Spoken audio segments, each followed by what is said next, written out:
Okay, good morning. Well, after watching the film, you know, it was a hard-fought game. It was a great college football game. You know, two teams slugging it out all the way to the end. Unfortunately, the Dogs came up short, but I was very, very proud of our team, how they fought in a hostile environment on the road, and you know, we're one drive away from going 2-0 in Pac-12 play. Unfortunately, it didn't happen that way, and give credit to Oregon State and Coach Smith. They came out on top. But it was pleasing to watch the film in all three phases. Guys executing plays and playing hard, and fighting back through adversity. And we just came up short. So a lot to clean up. And our guys know that if we can clean up some of those details, it doesn't have to be that close there at the end. And it's easy for our guys to watch on film and say, wow, if we could have done this and could have done that, could have executed better, we would have had a different result. And so now we're here with the bye week. Great time for our players. School just started last Wednesday, so it's an awesome time for our players to get ahead in school. They had 3 days last week, and now this week, get away. Don't have to worry about football for a few days anyway, and there's no opponent lurking this Saturday, so they can really get ahead in their schoolwork. So this is an awesome time for our bye to come about. And then as a coaching staff, we'll take a deep dive into all three phases of our team, and what we're doing good, what we're not doing good, and what changes we can make to make sure we put our players in better positions to be productive and to make plays and to win football games. And then, of course, we're going to get ahead on UCLA. You know, we'll have 2 weeks to prepare for our next opponent, and so that'll be a big deal for our staff. And then later in the week, our whole staff will hit the road, and we'll go out in recruiting, which we're extremely excited about. It's been a long time since we've been able to go out and be in high schools and see these high school coaches that we've known for a lot of years. It'll be great for the prospects to see the University of Washington roam the hallways and go into their high school football games again.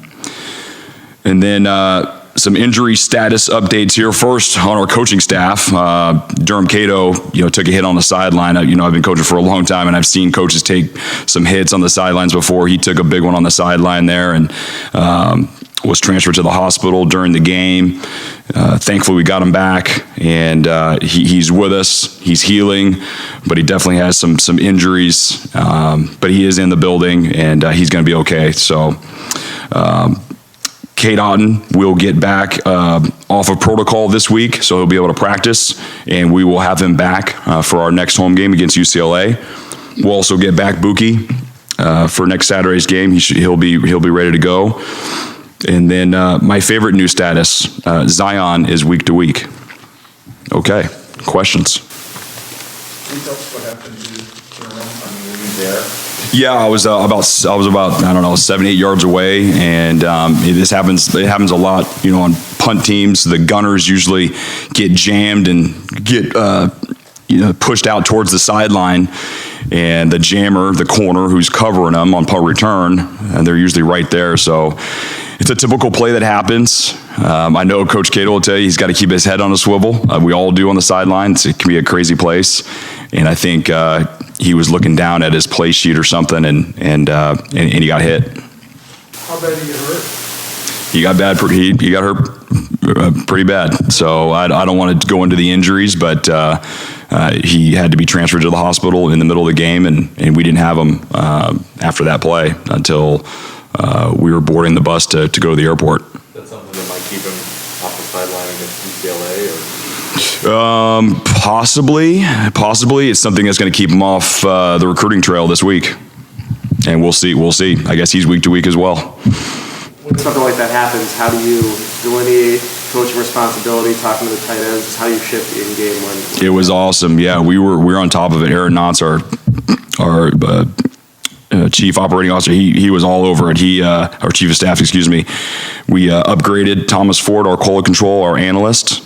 He was able to get on the headset. He works with Coach Cato and the tight ends and the offense, and so Thomas Ford was able to be able to be on the headsets, and he was a valuable asset for us the rest of the night. Is he going to be able to recruit this week with Durham not able to? that's something we're doing in-house. We will be able to send somebody extra out on the recruiting trail. Yes, great question. And we will be sending somebody out extra in his place. Jimmy, I'm curious, after this past game, what would you consider to be, I guess, the identity of this offense, or the strength of this offense? It's been a game where you can't run the ball. You were able to do that a little better. You've been, pass first in some games. Just when you go into this bye, what do you sense is this being the strength of this offense right now? Yeah, that's what we're diving in since, yesterday and today, and just really, okay, now we're not worrying about an opponent on Saturday. We're putting a magnifying glass on all three phases, and you're asking about the offense. That's what we're going to get to, by the end of the day, of really peeling back the layers and go, okay, what do we do well? What players do we have to put in position to make plays? What does our quarterback do well? And let's make sure we're putting everybody in the best position possible to be successful. And so I think that'll be I'll be able to answer that question better later in the week. And I do know this: we need to be able to run the football, and we need to be able to give our quarterback a clean pocket to pitch and catch and get the ball out to our athletes, because we have some really good players outside. What did you see on Ray Torres' punt in the second quarter? I think when he was laying the block and got his hands across. What did you see from him? Yeah, the one that he kind of scrambled out of there. So it was a high snap, but and I think Race will tell you he should have been able to still just jump up, catch it, and punt it. Thankfully he jumped up and kind of did a little whirly bird and 360 and thankfully got it out and actually ended up hitting a decent punt. But he needs to handle, first of all, the snap needs to be better. That's number one. And but I think he could have handled that high snap a lot cleaner and then still got the punt off in a regular time. What's the threshold for you in a late game situation like that between try to get a stop and force Oregon State to kick as long of a field goal as possible and let them score and see you guys can try to answer with a touchdown? Yeah, so it all goes into the field goal kicker and who you're facing and how and what his distance is and what his distance, and we have all that charted. Like where do we think? I call it chip shot range. It's like, okay, if they're in they can easily just kick it up and it's almost 80% or more going to go in through the uprights. That's the threshold. So for every game that could be different. We've had games where it's way farther out because we're facing a really good field goal kicker, or the other way, farther in. I go back to 2 weeks ago against Cal. They had so much issues with their operation that yard line would have been a lot closer. And so it's week to week. How confident we feel that their kicker is going to make it through in chip shot range. You mentioned having to, get a clean pocket for Dylan, that being a priority.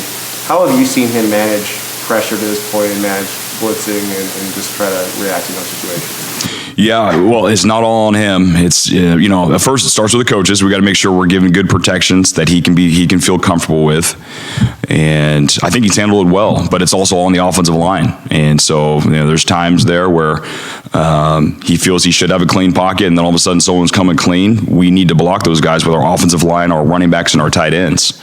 And he's trusting that those guys should be there, and we've done a good job with it. But there's times where he's been sacked or has been hurried. Where it can be a combination of coaching, a combination of us missing a protection, and a combination of our quarterback not seeing what he's supposed to be seeing. And so those are the details that we have to clean up each week to make sure that he always feels protected. We have a clean pocket, and he can sit in there comfortably and set and deliver the football. Has MJLA reclaimed the starting spot? He played well.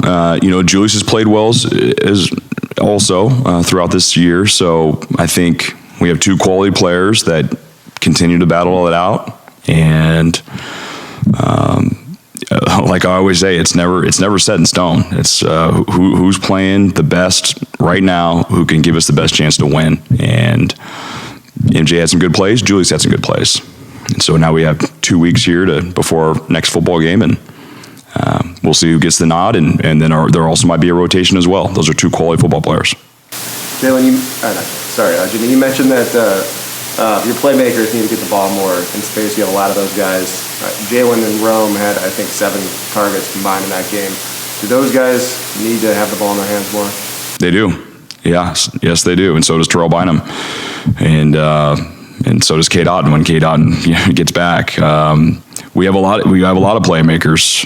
Taj Davis has made a bunch of plays for us as well, and so we need to. And that's what we're doing right now is going through this film, and we need to make sure that we're setting our offense up for success and make sure we're getting the ball in our playmakers' hands efficiently and effectively and now. And then we have playmakers in the backfield as well, and we need to make sure we're able to get in a rhythm and run the football more effectively. We just had little stretches in our last game against Oregon State where we ran it well at the end of the second quarter and towards the end of the fourth quarter. Well, we need that in the first and the third. And it starts with us as coaches, starts with me. We got to make sure, hey, let's build a plan where we're getting these guys going. And once we do that, we can really open up some good opportunities to get to the ball to the wide receivers, like you had mentioned, to Jalen, to Rome, but then I also say to Taj and Terrell Bynum and obviously Cade Otten. Jimmy, with everything you put into this program, with all the organization and all of the film watching and all of the dedication to it, you have a series of losses. Does that worry you that, you got to stay strong to keep the message going, to keep everybody believing? Because I know there's a huge faction of fans that just go off whenever there's a loss. But, you lost 3 out of the first 5. And it must seem like it's kind of rocked your boat a little bit.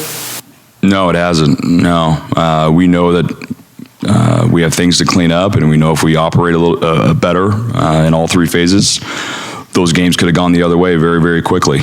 And so, one drive away from the first game in game 1 of getting that one, and we're 1 drive away from last week of getting that one done. And so, I think there's only 1 game so far that we didn't play well in all 3 phases, and the game was in doubt, into the fourth quarter.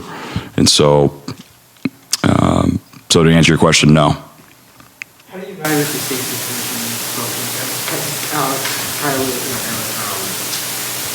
Cam Williams. How do you evaluate that position? Because kind of more of a balance and still trying to feel it out. I think it's getting more settled here in the last couple of weeks. I would say it's gotten more settled, especially with Alex Cook and his physical style of play and his solid tackling. He has definitely solidified himself back there. But as always, it's a constant competition at every single position. But he is playing well for us. Cam Williams has been playing well for us. He has been dealing with some injuries, and which opened up an opportunity for Asa to get in there this last game, and he made the most of it. And so, those 3 players right there, I think, are definitely playing at a higher level right now. But we still have some other players there that have played some football for us, that if they get back in that film room and get on the practice field and show us that they know all their stuff inside and out, they'll get the opportunity as well. But I think in the last few weeks, it has settled down a little bit, especially at our strong safety position with Alex Cook. Who played really well on Saturday? I saw that Eddie had like 16 tackles, and I didn't even realize it until I saw the sheet. Who were a couple of guys who played exceptionally well? Taki, I think, played one of his best football games. I shoot messages to my players every once in a while, but he was definitely one after I watched the film. Him taking on those double teams. I mean, they're handing the ball off 50 times. They handed the ball off 50 times. And then him being able to being a factor in the pass rush that got Asa Turner with the interception. He's the one that hit the quarterback and rushed him and affected that throw. And then he also got the huge tackle for the loss on the screen in the fourth quarter. Taki played really well in a loss. You already mentioned Eddie, ton of production there. And my mind was on defense. I apologize. I was trying to think of some other defensive players that played well. And then on offense, I mean, you guys saw the stats, but I mean, obviously Sean McGrew played really well. Kamari Pleasant played well, gave us a huge boost. And yeah, without going, I mean, I don't have the stats here in front of me. I think you guys, that's overall, I can say those guys played a good game in a loss. You mentioned after last season that there were some things you could do structurally, defensively to defend the run better. Do you think you've done that? Have you made those changes, and whatever changes you've made, do you see them working? Yeah, we have. It's definitely helped us already through the first few games here. We still got to get better, though. We still got to get a lot better. We've been able to stop some of the runs, some of their featured runs, and that's what we did against Oregon State. And then Oregon State did a good job of opening up with some other runs that they have not featured and hit us on some plays. And so, and that was where you saw in the beginning, you know, it was a chess match in the beginning of the game there and towards the third quarter, where we were able to, some runs that they had a lot of success with so far in 2021, we were able to stop, and they had to go to some different ones. But we still got to get a lot better. We got to clean up our technique. You know, those tackles still got to get, you know, they got to get better. Our linebackers still got to get better with their run fits. But schematically, I do believe, you know, adding an extra guy in there has made offenses change what they're trying to do to us in the run game. Jamie, I'm curious, just kind of big picture, being in year 2, a year and a half into your regime. Obviously, you had a pandemic last year, but is this where you thought the program would be, I guess, at this point in your development, being the head coach? In terms of success? Oh, no, of course. I mean, nobody goes into it going, hey, I want to be, you know, this record. We want to win all of our games. I think any coach taking over doesn't go in to go, hey, you know what? I want to go 500 here. We want to win all of our games. This is competition. We're going against other teams that are trying to win as well. And I love competing. Our team loves competing. Our staff loves competing. And we wish we could win every single game that we've been in. I mean, that's the goal every single week. The beautiful thing about competition is there's obstacles thrown your way all the time, whether it's a pandemic, whether it's injuries, whether it's, I mean, it's things that you don't know that are going to come about. An assistant coach getting rolled up on the sideline, don't have him for the rest of the game, a lightning storm 2 years ago. I mean, there's all these things that just go on, and that's competition, and I love it. And so I'm thankful that we have a good culture on our team that has been able to deal with all the different adversities that we've had to go through. And you're going to continue to see a team that's going to continue to fight. You guys are 100% of the red zone. What's allowed you to have that success, given the offensive struggle? Yeah, I mean, I think it's a lot of different factors. And so, you know, the first thing, we got to get down in the red zone, right? And so I think, but I give a lot of credit, you know, to our players first for being able to operate down there and be able to push the ball over and score. And then second, I'll give, you know, credit to our offensive staff of designing plays to make it hard on defenses and go in there and make sure when we get our opportunities in the red zone that we're pushing across the goal line. And so now we gotta make sure we gotta make it to the red zone to finish off those drives. But that is a positive. A negative kind of off of that is we got to make sure we're limiting our turnovers. We're turning the ball over way too much. You know, it's the last 2 games now where we're starting a series and we just hand the ball off and the ball's on the ground. And so that can't happen. We can't just give the ball away. So I think if we limit our turnovers, we're going to look at our scheme to get us into the red zone and continue to tweak our red zone plays. Our offense will continue to grow and develop. In these last 3 games, they averaged almost 30-some points a game, as opposed to the first 2 games where we averaged 8 points a game. And so the growth isn't where we want it, but it's on an uptick and it's getting better. With Sean in the Wildcat, obviously the Wildcat is not a new scheme for defenses, but why do you think defenses have struggled so much to just be able to scheme against that? It's a tough formation. And we've been doing it out of a different formation with different plays going from left to right. And so I give a lot of credit to JD and our staff for, causing that confusion. And then you add in the extra gap with the Wildcat quarterback, whoever that is. It's been Rich, it's been Sean, so on and so forth. And so that extra gap causes a lot of issues. And so now defensively, you got to react to the perimeter play. We have this really fast player, Giles, who if you don't honor him, we're going to hand it off to, and he's going to go around the edge. And then if we don't hand it off to him, you got to make sure you're protecting both the right and the left side, because we can go either way. And so it's been a really good scheme, and we got to continue to tweak it. We can't just keep doing the same thing over and over, because defenses will, eventually they'll catch up to it. And that's the cool and the hard thing about offense, right? Everyone's, hey, why don't you just run that play over and over? Well, you can't just run it over and over, because eventually they're going to catch up to it. So now you got to do something off of it.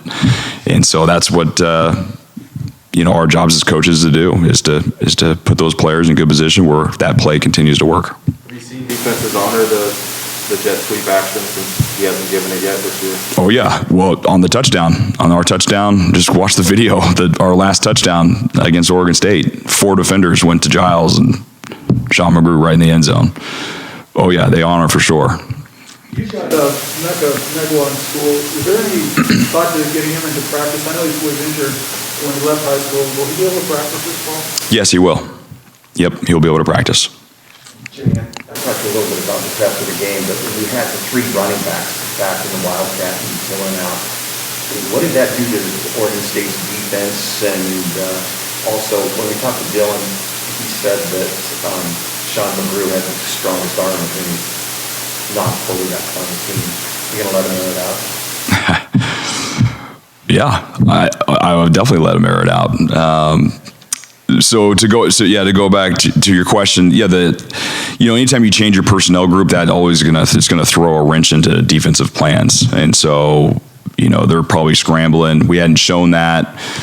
And so their defensive staff is going, okay, they're in 3-back personnel. What are they doing? What's going on? And so, that's not on your call sheet. What do you call them versus that? And so anytime we can put a defense on their heels a little bit, is an advantage to the offense.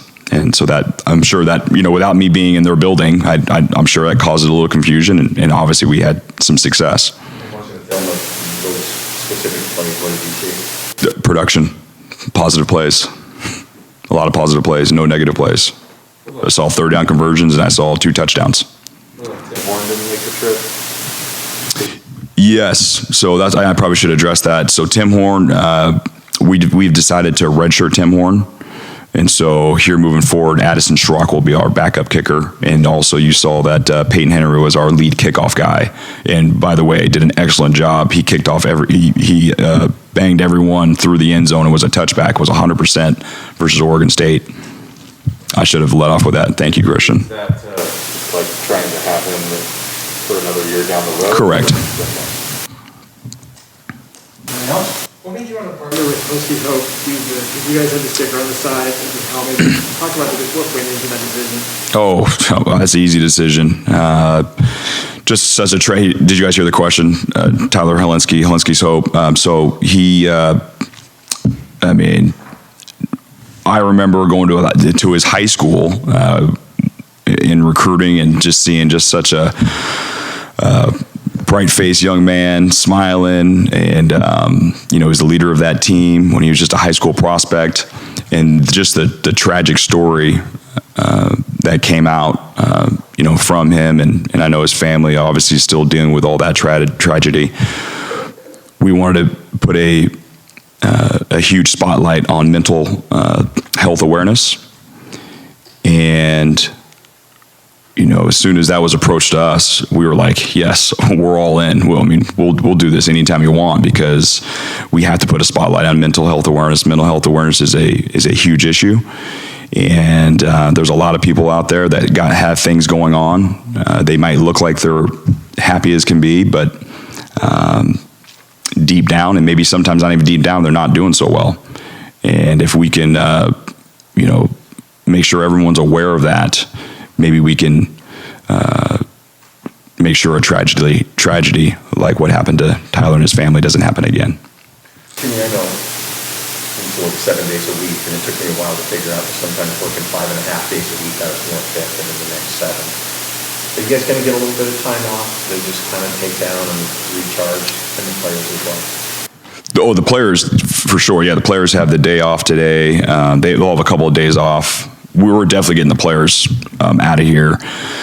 We have a lot of work to do as coaches. What we will be able to do is we'll be able to go. We usually don't go home for dinner with our families at all, but we'll have a couple of nights this week we get to go home for dinner. But that's about it. We're still working 7 days a week. Got a lot of recruiting to do. Got a lot of film to watch. Got a lot of game planning to do for our next opponent. Our nonstop 7-day-a-week work style will stop when the season's over. But when the season's going, we're rolling every single day. Cade and BECU, is there any update on Richard Newton? He's available. Yep. So he was available last 2 games, and so he'll be available again. And he should be a lot better with this much rest now. The last 2 weeks, and now 2 weeks before our next game, he should be close to 100%. All right. Okay. Thank you. Thanks, everybody.